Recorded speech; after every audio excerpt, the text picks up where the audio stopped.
Welcome back. Clark Elliott joins us today from the Desert Water Agency, and we're talking about irrigation advice. You know, Jeff and I were just talking. Yesterday we hit 97 degrees, starting to see those warmer temperatures, and this is when we're really cranking up the irrigation outside. So there's some things you can do to get ready for the warm weather. That's right, yeah. And as we know when we live out here, I mean, it doesn't really stop warming up all through spring and summer. So, you know, it's important to start thinking about kind of leak checking, looking for those leaks outdoors. So sprinkler breaks, sprinkler leaks, just kind of the irrigation running the wrong way kind of thing. So doing that something like about once a month is kind of a good start. And make sure that you don't have a missing sprinkler head. You see those geysers, and you know, I see those in my backyard every once in a while. I have to go, oh no. That's right. And turn these off. Yeah, we also kind of see those rocks hiding them or something like that. So good idea to put eyes and ears onto it and see if you can find those things before they start. Also, you recommend that people do this test, as you said, once a month.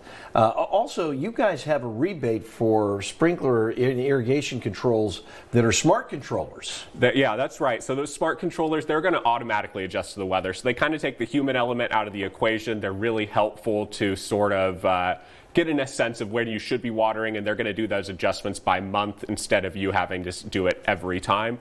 And then even just the nozzles, if you have places where you want to keep those kind of permanently, it's a good start. If you want a starting point for how long to water, you can check our website for our watering guide, and that kind of gives you some good perspective. All right, so there's some good incentives, but also some great, really the kind of measures that you need to guide your irrigation as we head into the growing season here.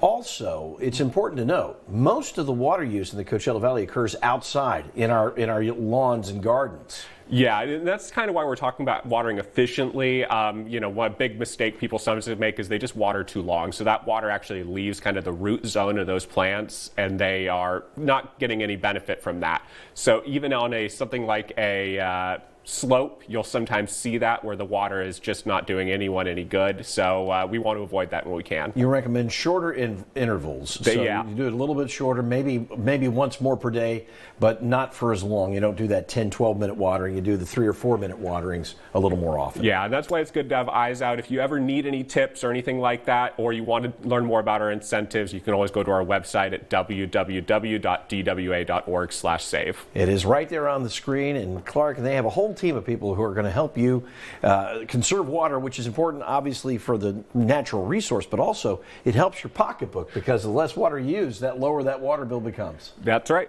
All right, Clark, thank you very much.